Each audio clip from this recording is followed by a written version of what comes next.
Welcome to the Deep Dive. Today we're on a mission, a really critical one.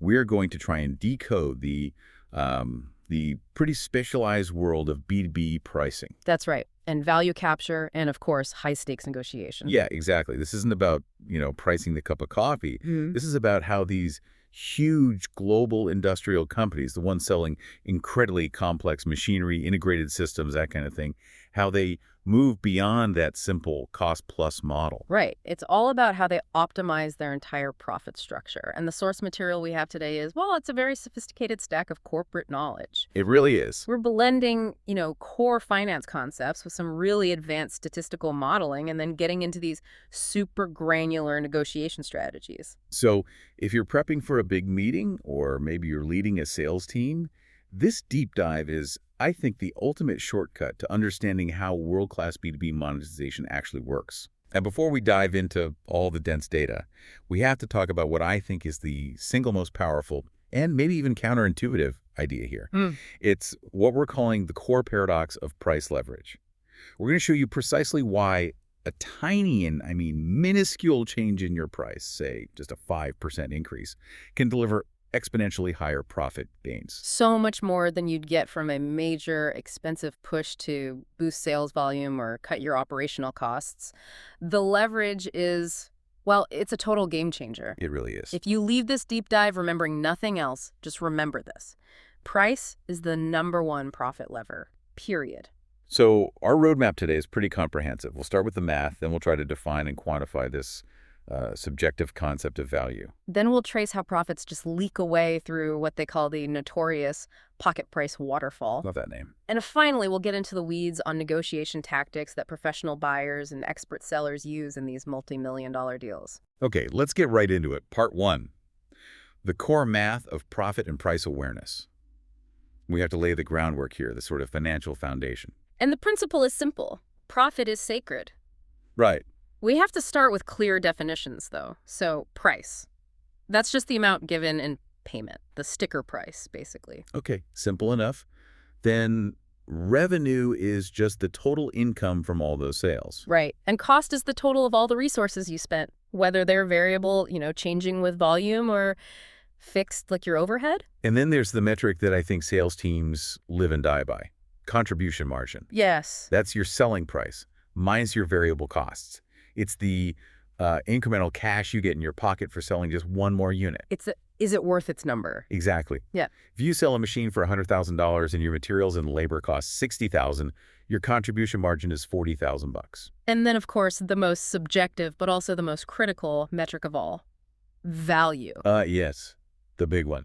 In a B2B context, value isn't just about, perceived quality. It's about what the customer actually derives from the product. Its functionality, its reliability, the long-term economic benefits. It's the maximum they should be willing to pay, really, Yeah. based on the economic gain you're giving them. Precisely. And the fundamental formula that ties it all together is pretty straightforward, but you can't forget it. Profit equals price minus variable costs times quantity minus your fixed costs. And every single strategic decision we're going to talk about today is about manipulating those 4 variables.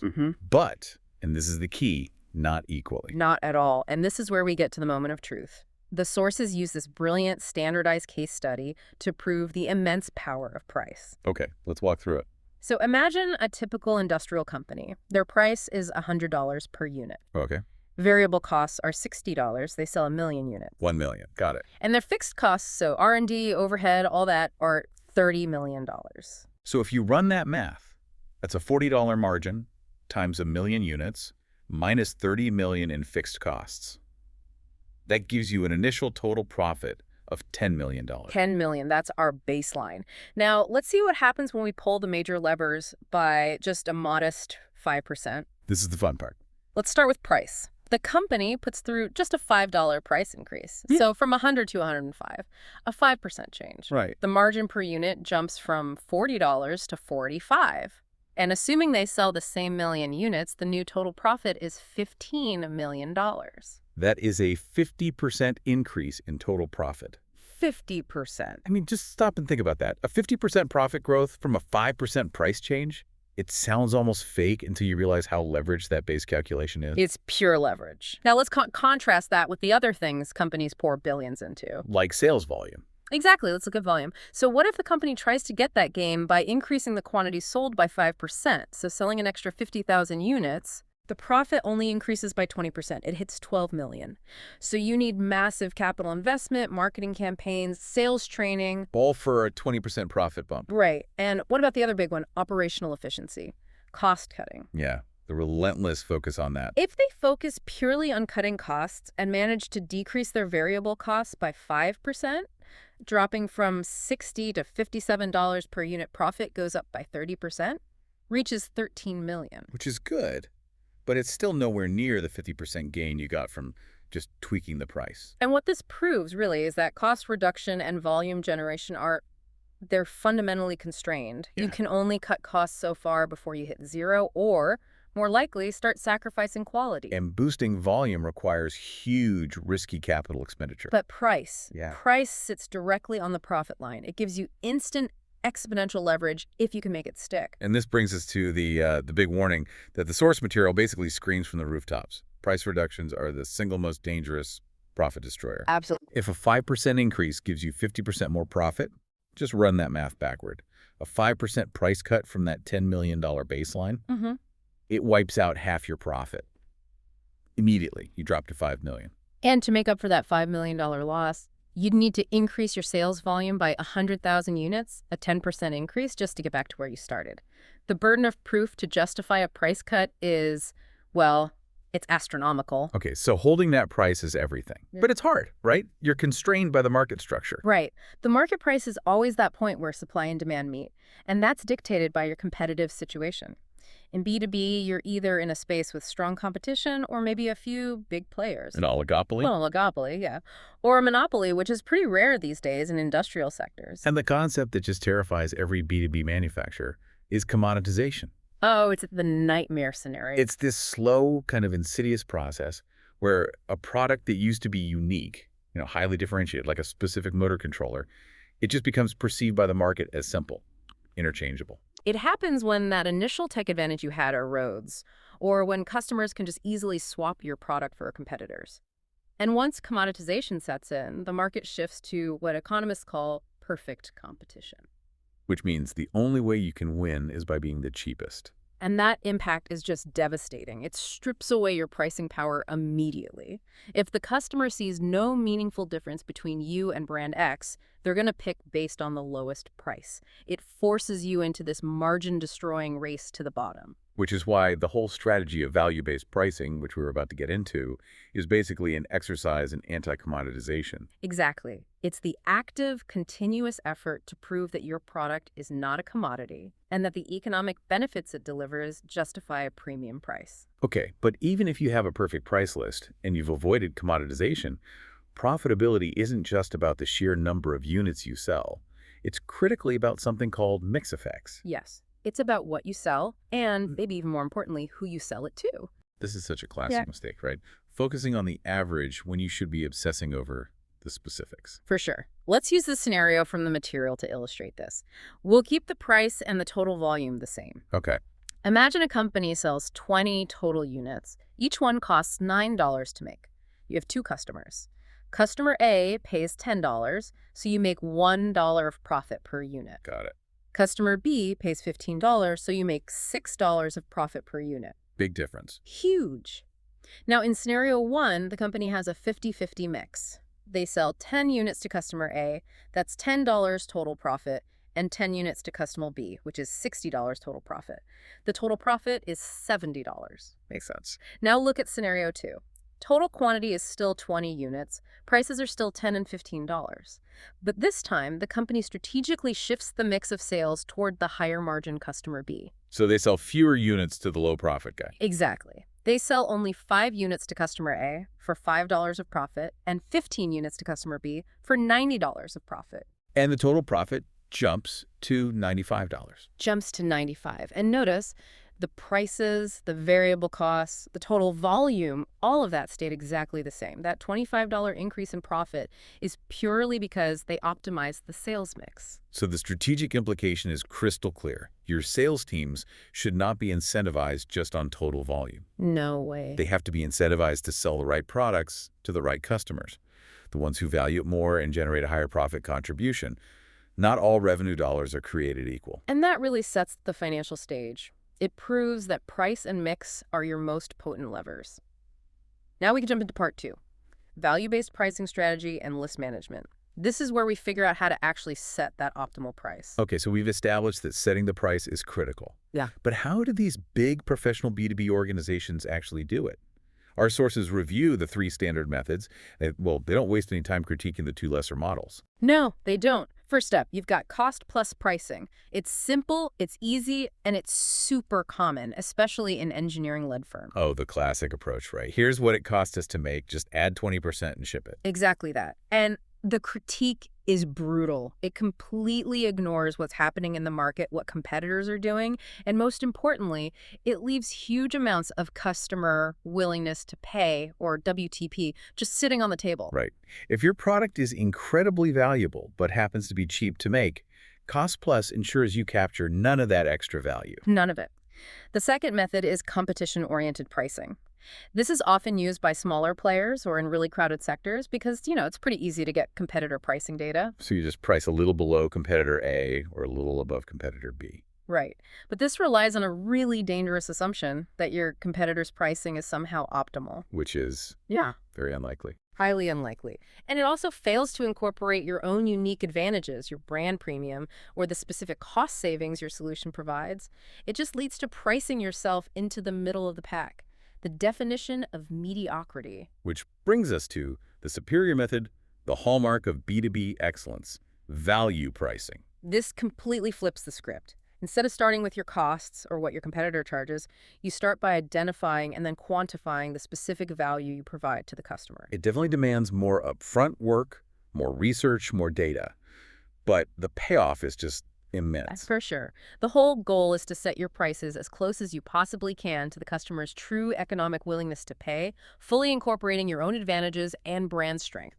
It ensures you capture the price you actually deserve. But that begs the big question, right? How do you take this abstract concept of value and turn it into a hard number that a sales team can actually use? You start by identifying the value drivers. These are anything that fundamentally increases the economic or, even the psychological benefit of what you're offering. And the materials categorize these pretty widely, which shows you just how complex B2B value can be. They break them down across 4 areas. First, product solution related. So things like reliability, scalability, technical performance. The hard specs. The hard specs. Second, company related. These are the intangibles like your financial strength, R&D capability, your global presence, which really matters for multinational customers. Right. Third is sales related. The expertise of your team, application knowledge, response time. The quality of the relationship. Exactly. And fourth, service related. Warranty, maintenance intervals, total cost of ownership implications. So to figure out what the customer actually values, their needs, you can't just guess. You have to use structured methods. Right. You have to ask these probing, open-ended questions during discovery. You have to actively listen for their pain points, and you can use structured customer surveys. And the needs aren't just technical, like, I need this functionality. No, they're emotional too, like transparency or a feeling of fairness in the price. Absolutely. And this all leads to the concrete structure of a value proposition.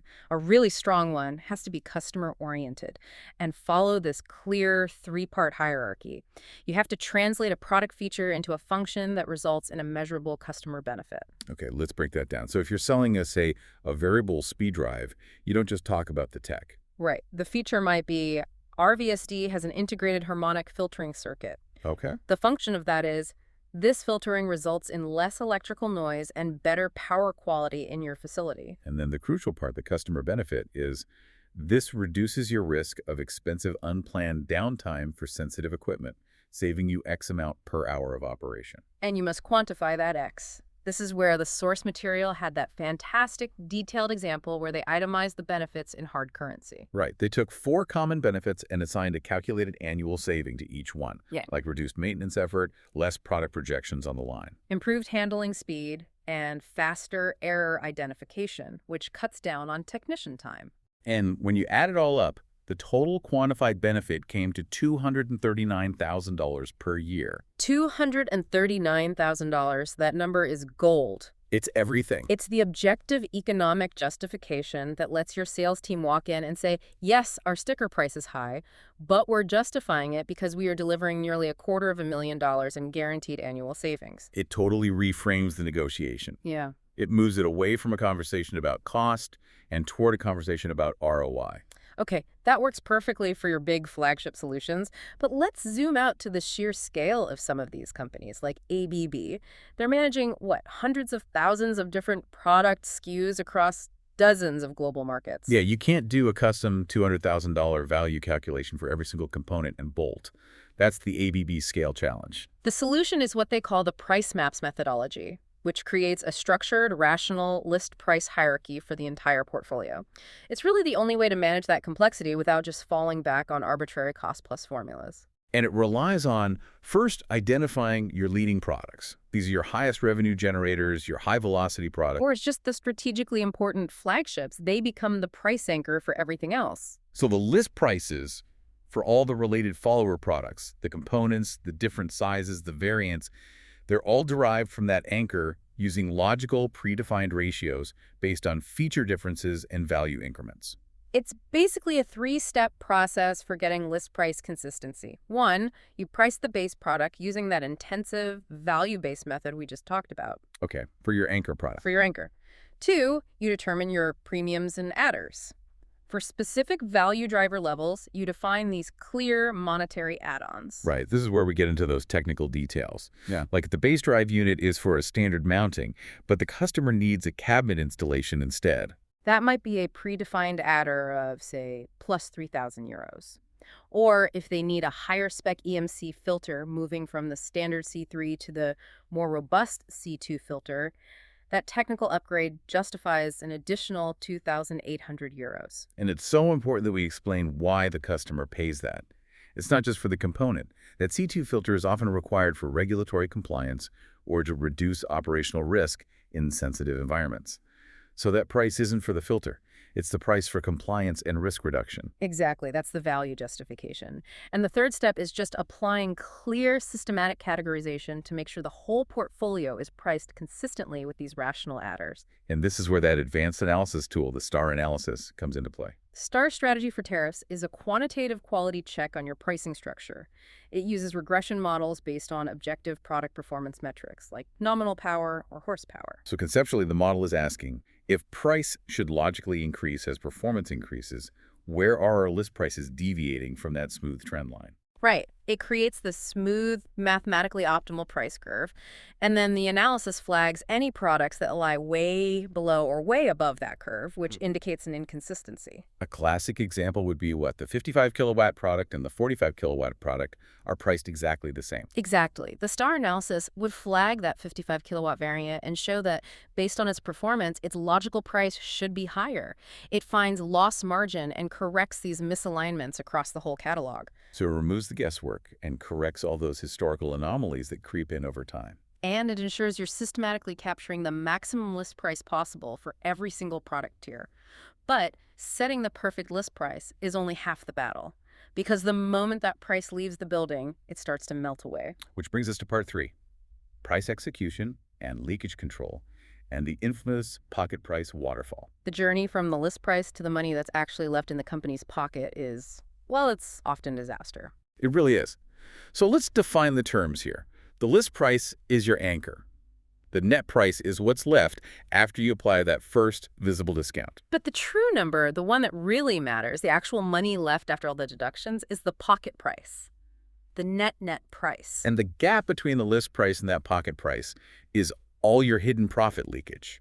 The pocket price waterfall is a detailed map of all those deductions that happen beyond that initial discount, and they just stack up deal by deal, often completely unnoticed by management. So what are the components of this hidden leakage? Well, beyond the obvious discount, you have rebates, volume rebates, target rebates, you name it. Then cash discounts, right? Mm-hmm. For early payment terms, like 2% off if you pay in 10 days. Then freight cost, if the supplier is absorbing shipping, Packaging and other special services like custom labels or extended warranties you give away for free. And even things like waiving penalties for order delays or cancellations, which sales reps do all the time to keep customers happy. So you start with a $100 list price. Your sales rep give a 20% discount. You're at an $80 net price. But then another $13.50 leaks away from all those other things. Your pocket price is only $66.50. So you thought you gave away 20%, but you actually gave away over 33%. That hidden margin erosion is massive. It's huge. And the source materials had some shocking evidence of the chaos that exists around this. They showed these scatter plots where similar customers in the same region buying the same products. We're getting a wildly different range of pocket discounts. Wildly different. And when you look at the extremes, the variability is just staggering. In one analysis, the pocket discounts went all the way up to 70% for supposedly similar customers. 70%. That level of inconsistency just screams that there's a profound lack of any performance-based criteria. It's a system where pricing is based on history or personal negotiation skill or just arbitrary favors. What's the cure? The material is very clear on this. You have to implement a robust, performance-based condition system. Right. Your pricing has to be differentiated, performance-oriented, and based on measurable customer behavior. Which means you have to define what you're buying with the margin you give away. Discounts have to be tied to measurable KPIs. Be it an annual revenue commitment, hitting specific growth targets, joint marketing efforts, or maintaining agreed-upon inventory levels. And crucially, the system advocates for moving away from unconditional rebates, those old discounts that customers just expect, to conditional rebates. If the customer doesn't hit the measurable performance target, the rebate simply doesn't apply. It requires discipline, but it ensures every dollar of discount is tied to an expected ROI. Okay, another critical leakage area is all the extras that customers demand for free. Oh, the death by 1,000 cuts. The uncharged items like extended warranties, special packaging, rush orders. To plug those leaks, the supplier has to publish a clear, non-negotiable specialty services table. This table defines right up front what is standard, so included in the price, and what is non-standard and therefore costs extra. So, for example, if a customer wants to change or cancel an order less than 4 weeks before delivery, that's non-standard. It has to incur a fine. Otherwise, the supplier just eats the cost. Same with a rush order, or an order that's below the minimum order quantity, the MOQ. That's non-standard, and it carries a mandatory adder. This table becomes a guardrail for the sales team. It gives them a policy to lean on when a demanding customer tries to nibble away at the margin with free extras. Okay, beyond just plugging leaks, intelligent pricing also requires strategic differentiation across the portfolio. The sources break this down into 6 categories. Right. Product, customer, order, channel industry, region, and time capacity. And there was a fascinating insight in here about product lifecycle pricing. We usually assume that the newest, fastest-selling products have the highest margins. But the data suggests otherwise, at least for specialized industrial manufacturers. Yeah, the data show that discontinued or inactive products, parts that require special logistics or rare components, they often carried significantly higher margins. The example for product group C was amazing. Inactive and no spare parts products had an average gross margin of 43%. Compared to just 32% for the active high-volume parts. The implication is clear. Products that are low volume, obsolete, or just difficult to supply have to carry much higher margins to reflect the genuine cost of supporting them. And that leads perfectly into innovative pricing models, which are so essential in these highly commoditized markets. Instead of just fighting over the sticker price, the strategy is to shift the price metric entirely. Shift it to align with how the customer realizes value. Let's use that classic tire example again. A manufacturer sells truck tires, and they've always charged a price per tire. They innovate, they create a new tire with 20% longer duration. If they raise the price per tire by 20%, the customer just sees sticker shock. But if they shift the model to a price per kilometer guarantee, everything changes. The customer's paying the same stable rate per kilometer driven. The manufacturer can automatically charge 20% more for the tire unit because they're delivering 20% more value. It's brilliant. The innovative pricing model just automatically captures the value of your innovation. We see this everywhere now in B2B. Moving from price per engine to price per mile flown for aircraft engines. Or price per machine to price per unit manufactured. It's the ultimate anti-commoditization strategy. Okay, that's a deep dive on the internal structure. Let's shift our focus to the external complexity in Part 4, channel management and pricing conflicts. Industrial B2B companies, they rarely rely on just one route to market. The best strategy is usually this complex mix of direct and indirect channels, and each one presents unique pricing challenges. Let's start with direct sales. The benefits are pretty obvious. Higher margins, better data on your end users, and a much clearer understanding of their needs. But the constraints are your internal cost structure and just limited scale. You can only hire so many sales reps around the world. Right, so you turn to indirect sales using distributors, channel partners, OEMs to leverage external infrastructure. The benefits there are higher revenue potential, thanks to the distributor's amplification factor, lower internal support costs, and you get to transfer payment risk. But the cons are huge. Lower margins because of the partner discounts, high admin costs to monitor the system, and critically low quality invoice data. Oh, that's a big one. When a distributor sells your product, you often lose all visibility of who the final end user is, which is vital for planning and segmentation. Let's quickly define these indirect channels because they all negotiate differently. You've got your distributors and channel partners. They're seeking reliability and negotiating off of published price lists, targeting volume discounts, and performance rebates. Then you have OEMs, original equipment manufacturers, or system integrators. They're typically focused on consistent, high-volume pricing for parts they integrate into their own final product. And finally, the EPCs, engineering, procurement, and construction contractors. Often notoriously price-focused. Their goal is usually just to deliver a cost-effective solution that meets the required specs, which makes them really tough negotiators. So running this multi-channel strategy is just filled with pricing conflicts that can, if you don't address them, jeopardize the whole thing. Absolutely. The central risk is that your distributors start to feel like they're being bypassed or undercut by other channels, or even by you, the supplier. The sources highlight two massive leakage risks here. The first one is bootlegging risk. Right. This happens when a supplier gives really aggressive low net pricing to an OEM for a high volume of parts they need for their core machine. And the problem starts when that OEM then takes that deeply discounted inventory and starts selling it into the aftermarket, as spare parts maybe. And in doing so, they undercut your authorized distributor who relies on those higher margins to service the end user. So the mitigation is to limit the scope of that aggressive pricing. The contract has to strictly define that the net price applies only to products used in the OEM's specified application. And not for resale or aftermarket distribution. And you have to monitor the sales data to catch this leakage quickly. The second equally severe issue in these big global firms is internal competition. This is when two of your own internal sales teams, say, the local sales unit in country A and another one in country B, find themselves competing against each other for the exact same project.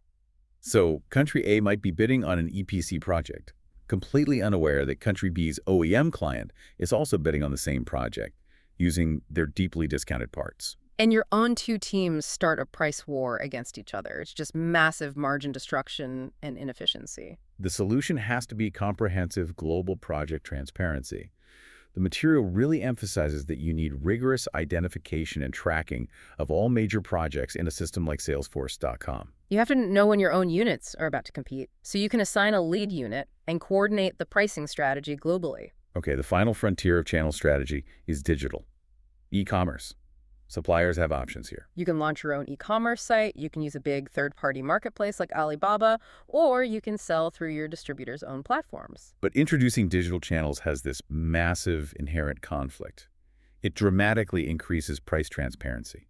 And it often exposes all those inconsistent pricing practices we talked about earlier. So to manage that conflict, you have to strategically define your digital channel model.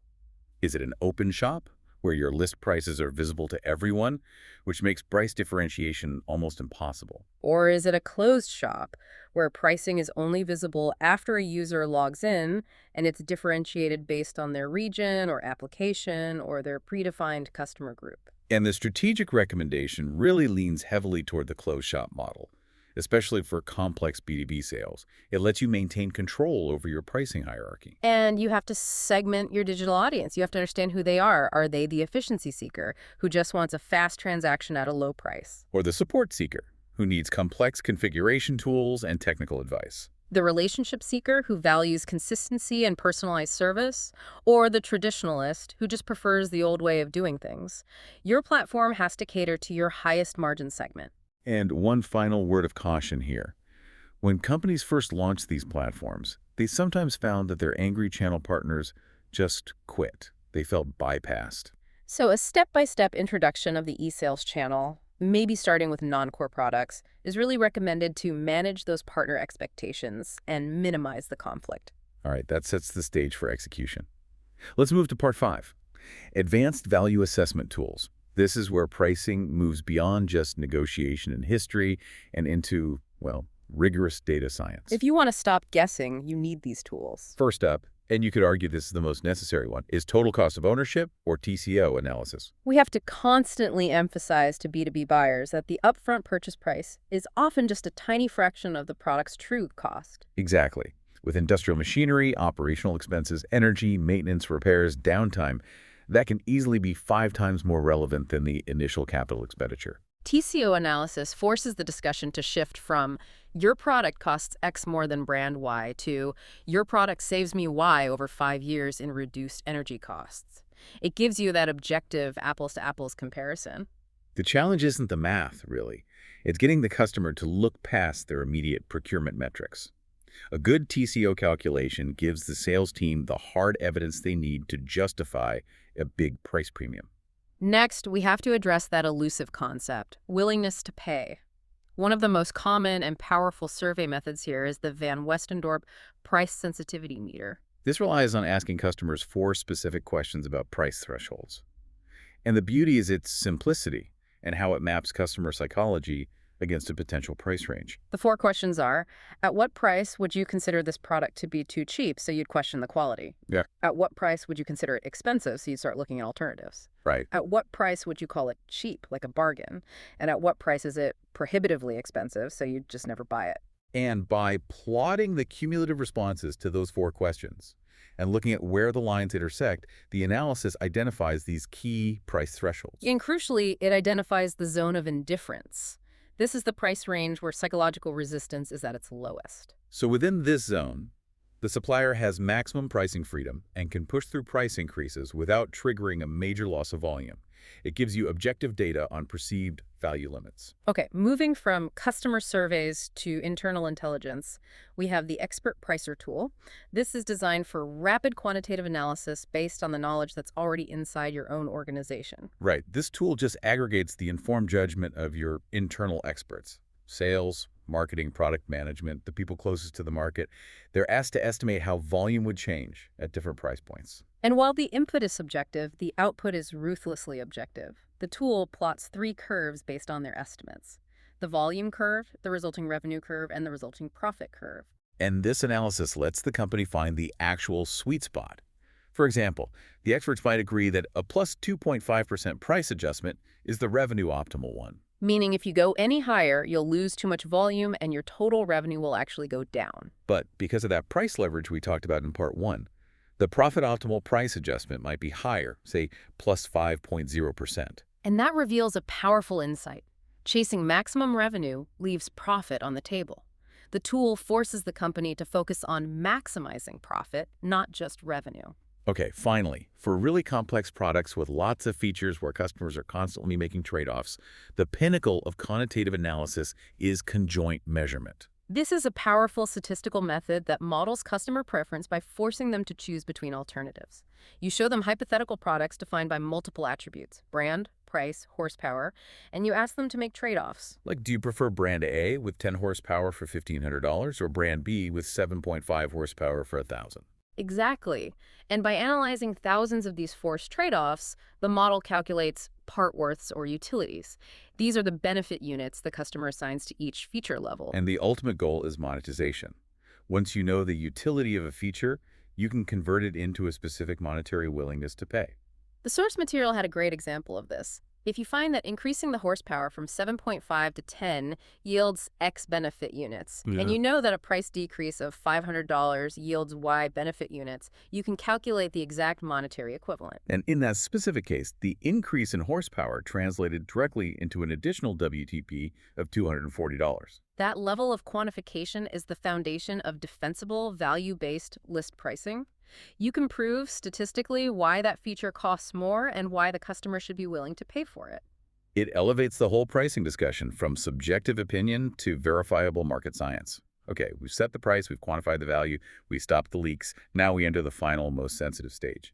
Part 6, Price increase, execution, and negotiation. This is where strategy meets reality. And price increases are often poorly executed because of organizational fear, which just minimizes the profit you actually realize. The source material has some critical do's and don'ts here. Let's start with the don'ties, because these are such common pitfalls. First, don't rely on just one annual price increase. Cost volatility today requires more frequent adjustments. Don't be too shy. Small increases, like less than 2%, they just get absorbed by raw material inflation, growing discounts, and all that leakage. You get no net profit gain. You have to dare to be significant. And don't just blame the market or your costs. Customers hear that all the time. Now, the DOs. These are essential for maximizing what you realize. Implement more frequent price negotiations, say every 6 months, to share the risk of cost volatility with your customer. Dare to increase prices significantly, maybe targeting that profit optimal number you found with the expert pricer tool. And this one is the most shocking operational insight for me. Never miss a single scheduled price increase. If an increase is set for January 1st and your sales team, afraid of losing a deal, delays it until March 1st. That 2-month delay immediately lowers the annualized effect of that price increase by 17%. The delay just permanently hurts your bottom line. And crucially, avoid the lump sum adjustment, just announcing a 4% increase across the board. The best method is a differentiated price increase, adjusting prices along 3 strategic axes. Those axes are, 1, the product's differentiation degree, so you increase prices most on your highly differentiated products. 2, customer profitability. You hit your C customers, the ones with historically bad margins, with a higher increase than your key A customers. And 3, non-focused products. Obsolete or low-volume products should get a higher adjustment than your top-selling items. Discipline is one thing, but communication is another. You can't just send a letter saying prices are up 7%. You have to reframe the hike using those value metrics we talked about earlier. This is a masterclass in anchoring and framing. The example they used was a new complex CPU. The list price per processor went up by 150%, from 4,000 euros to 10,000. Guaranteed sticker shock. For sure. But the sales team reframed the conversation completely. They anchored the price not on the unit, but on the output. They communicated the new price as the price per K processes calculated in a second. And because of the massive performance increase of the new CPU, when you measure it that way, the effective price difference was actually a decrease of 9%. So by shifting the conversation to quantifiable value delivery, the computing power, the sales team successfully justified a 150% list price hike and positioned it as a cost reduction for the customer. That is the power of a value proposition in action. It turns an unavoidable challenge into a compelling value discussion. Okay, moving into the negotiation room itself. Mandatory preparation is non-negotiable. Every team has to define 3 critical points before they even walk in. Your going-in price, which is your high initial offer, your target price, what you realistically want, and your non-negotiable walk-away price, your absolute minimum. You have to establish those and stick to them, or you risk getting pushed past your minimum. You also have to analyze the customer's internal team, the buying center. You have to map out the individuals, the user who cares about functionality, the influencer, the technical authority, and the decision maker, usually procurement, who assesses the alternatives. And finally, you have to analyze the balance of power. This is a confidence builder for your team. Identify the factors that strengthen your position. High customer switching costs, time pressure on the customer, few available alternatives. And contrast those with factors that weaken your position, like the buyer having lots of options or high internal cost pressure on your own sales team. Knowing if your power is above or below 50% is key. All right, let's talk tactics. The sources have this excellent taxonomy of Haman buyer tactics used to manipulate sellers into giving away margin. And you have to be prepared with specific, firm countermeasures. Let's start with anchoring. The buyer opens with an absurdly low offer just to shift the negotiation range in their favor. The countermeasure is twofold. First, ask for justification. Can you explain the business criteria that led you to that number? Then immediately establish your own favorable anchor based on value or TCO. Next is the tactical use of silence. The buyer makes a low-ball offer and then just stays silent, waiting for you to get nervous and concede just to fill the void. Your counter is simple but requires discipline. Just stay silent yourself. Force them to speak first. Or ask a specific question like, exactly what level of concession are you requiring from us to move forward? A really pervasive one is nibbling. The customer asks for small, free extras after you think the deal is done but before the contract is signed. They're testing your firmness right at the finish line. The counter is to cite fixed company policy. Sorry, that's non-standard per our specialty services table, or show them the specific cost of that extra. And finally, protecting your margin during the concession phase. You should never, ever grant a simple, unilateral price reduction. If you give something, you must get something in return. The rule is, always link a price reduction to a value reduction, give and take. For example, we can reduce the price by 5%, but that means we have to switch to the 3-year warranty instead of the 5-year. Or instead of cash, you can offer goodies like additional training or technical consulting. And a small but powerful detail: avoid the cost of rounding. When you make a final offer, don't use a round number like 10%. Use something precise like 9.7%. Because it makes the offer seem exactly calculated and final. It minimizes the incentive for the buyer to keep pushing for that last little bit. Precision implies rigor. This has been an incredibly detailed journey, from core finance to the final handshake. To summarize the key takeaways, you have to recalibrate your entire operational mindset. Price is, without a doubt, the #1 profit lever. It's exponentially more powerful than cutting costs or chasing volume. You must move past cost plus and immediately adopt value pricing as your strategic anchor. Value is subjective, so your job is to quantify it rigorously.